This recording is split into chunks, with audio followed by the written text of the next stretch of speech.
রিকো ও টমি একটা পুরনো নৌকায় বসে মাঝরাতে সমুদ্র পাড়ি দিচ্ছে। টমি বলে, এখন কি আমরা নিরাপদ? হঠাৎই বিশাল তিমি মাছ তাদের নৌকার পাশে উঠে আসে। তারা একটা পুরনো দ্বীপ দেখতে পায়। দ্বীপের চারপাশে শুধু ধোঁয়া আর কুয়াশা। রিকো বলে, এটাই আমাদের ভাগ্যের দ্বীপ। দ্বীপে নেমেই তারা খুঁজে পায় এক ভাঙা জাহাজ।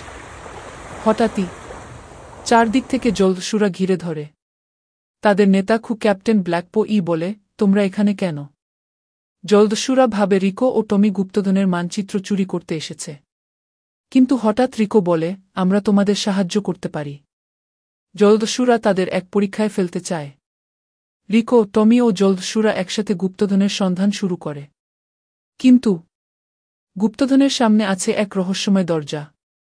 দরজার উপরে লেখা, শুধু সত্যিকারের বুদ্ধিমানরাই এই দরজা খুলতে পারবে। রিকো দরজার ধাঁধার উত্তর বের করে। দরজা খুলতেই তারা দেখে এক বিশাল স্বর্ণভর্তি ঘর। কিন্তু পেছন থেকে ক্যাপ্টেন ব্ল্যাকপো বলে, এখন এই গুপ্তধন শুধু আমার। ক্যাপ্টেন ব্ল্যাকপো রিকো ও টমিকে বন্দী করতে চায়। কিন্তু রিকো চতুরভাবে এক ফাঁদ তৈরি করে। একটা বড় পাথর গড়িয়ে এসে জলদস্যুদের আটকে ফেলে। রিকো ও টমি শেষ পর্যন্ত গুপ্তধনের কিছু অংশ নিয়ে পালিয়ে আসে। তারা আবার সমুদ্রে নৌকা ভাসিয়ে দেয়।